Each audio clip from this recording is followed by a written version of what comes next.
So Andrew, one thing you need to know about me is that I have a morbid fear of sharks, as anyone knows, and my cameraman Jack decided to make me visit the Jaws exhibit on my trip to Comic Con. Just when you thought it was safe to go in the water. So Chris, what in the world inspired you to create this exhibit? Well, actually about 40 years ago, I was 5 years old. My father's actually the one who created the harpoon gun for the movie. So after 5 years old that I own the harpoon gun, of course you need the barrel, the tanks, the cage, and the list goes on and on. And you have a lot of authentic props here from the film. What is from the film and what have you sort of recreated? Well, what's recreated is anything latex rubber has been reproduced because that all disintegrated. And all the other stuff I just went around and collected because Jaws, they didn't think it was going to be a good movie.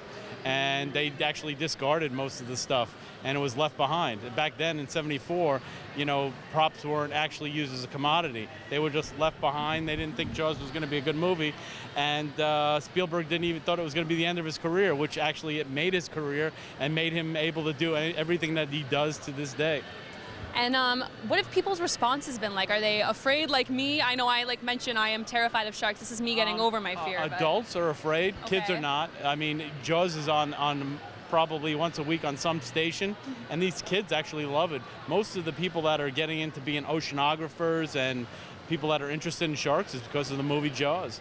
And the kids are not afraid of it. It's the adults that saw it in the '70s. That makes sense, though. And I was just wondering, how did you go about kind of selecting what you wanted from the film? Oh, I didn't select. I'm still collecting. I'm still collecting to this day. Do you have your eyes on certain props that you're like, I need that? Yeah, well, there's a lot of stuff is either destroyed, discarded, but there is still some things floating out there. I mean, I've gotten stuff as recent as last week, so I'm still collecting since 40 years later. I'm still collecting this stuff, and there's still a lot of stuff out there, but I've been trying to get as much as I can. I got the largest collection in the world right now, which is it's going to go in the Guinness Book too. So that's great. And where else have you taken this exhibit?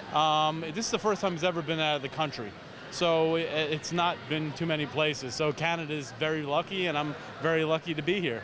Do you have your sights set on recreating any other props from movies or making any other exhibits? No. But I have big plans in the future. So. And you mentioned that there's a Jaws Blu-ray DVD coming out, or is it out? It's already out already, okay. And I'm actually on the Shark is Still Working documentary. So they just re-digitalized and Blu-rayed the original Jaws, and it's phenomenal. And you could see it on the extras on Blu-ray.